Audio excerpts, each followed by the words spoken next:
So with Chinese forces amassed on the border, tough talk from Beijing, and protesters not backing down, what now? For that, we turn to Kenneth Lieberthal. He was Senior Director for Asia on the National Security Council staff during the Clinton administration. He's now Professor Emeritus at the University of Michigan. And Minxin is Professor of Government at Claremont McKenna College. He writes extensively about China. And welcome to you both. Minxin, I want to start with you. Does the fact that the protesters have left the airport, that very tense moment has somewhat died down, does that give you any hope that maybe things are overall dying down? Yes, this is clearly a turning point. I think the protesters have committed an unforced error, and they recognized this. So there should be a period of de-escalation. What is unknown is what the government will do. If the government takes advantage of this period and start arresting more protesters or even charging them, then we can see a return of the protesters. So things are still quite fluid. Well, hundreds of protesters have already been arrested. Based on what you've heard from the government so far, what do you think the Chinese government will do?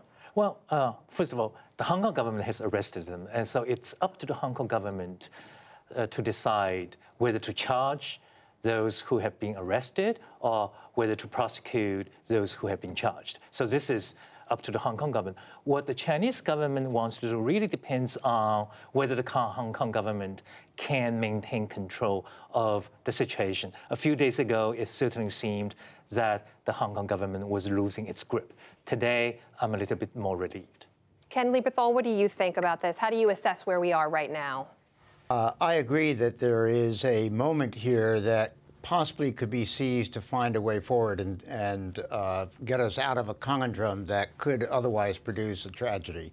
But I think that way forward will require first an initiative by the Hong Kong government, to my mind likely including a willingness by the Chief Executive, Carrie Lam, to step down, some outreach to the major constituencies across Hong Kong to form some sort of commission to review what's happened and carry out necessary investigations and give their opinion.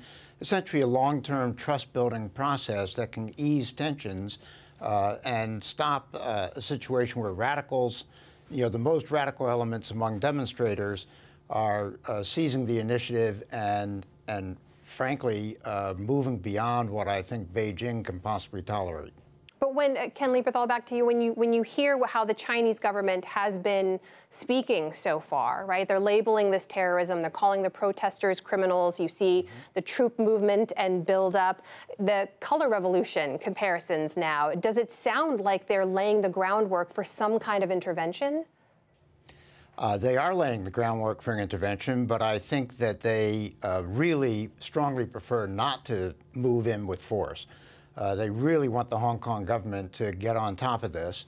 To the extent the Hong Kong government fails to find a way to do that, I think we will see increasing use of force. I don't think anything like Tiananmen from 1989 is in the cards. The world has changed since then, and Hong Kong is not a student movement in Beijing 30 years ago. But we could see a lot happen that would do tremendous damage to Hong Kong, to China, to U.S.-China relations, and to the region. Minxin, if those steps that Ken Lieberthal laid out don't happen, and you've seen an escalating, a ratcheting up of tensions from both sides, you were writing about this, you said it appears to be careening towards a devastating climax. Are you worried there could be some kind of Tiananmen-type crackdown? Well, it really depends on what happens in the next 45 days, because China is going to celebrate the 70th anniversary of the founding of the People's Republic. It's politically, symbolically very important. And the Chinese government would like to, of course, prefers to have an uneventful celebration.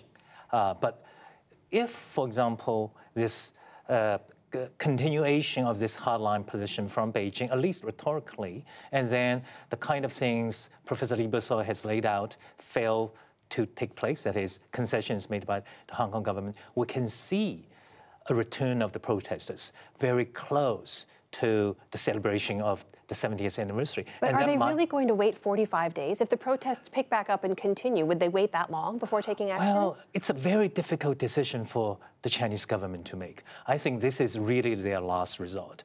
They're not going to act until Hong Kong is paralyzed.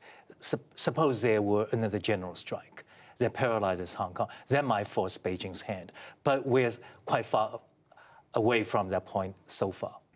Ken Lieberthal, some of the language leads us to believe that Beijing views this very much as an existential threat, that if the protests pick back up and if they continue, they will in some way be forced to act. Do you see it that way? Yes, I do. But the question is, when they're forced to act, that doesn't necessarily mean to have a large number of troops move across the border from Shenzhen, PLA in the streets, et cetera. You could have a declaration by the Hong Kong government of a state of emergency in Hong Kong, some curtailment of civil liberties, stronger actions by the Hong Kong police and judiciary, escalate to potentially using the Beijing PLA garrison in Hong Kong to be a presence on the streets.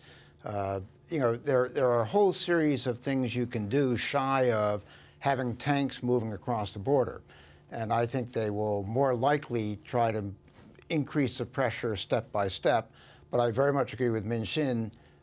This is a very dangerous situation, and frankly, no one knows exactly what the politics in Beijing are among the leadership that inevitably will play a role in how this is handled there. Minxin, very briefly, if you can, what is at stake here for the Chinese government? How is Beijing assessing this? Well, it's really its authority in Hong Kong, because the Beijing government is seeing this challenge as not a challenge to the Hong Kong government, but to the authority of the Chinese government. So we've seen what President Trump has had to say so far.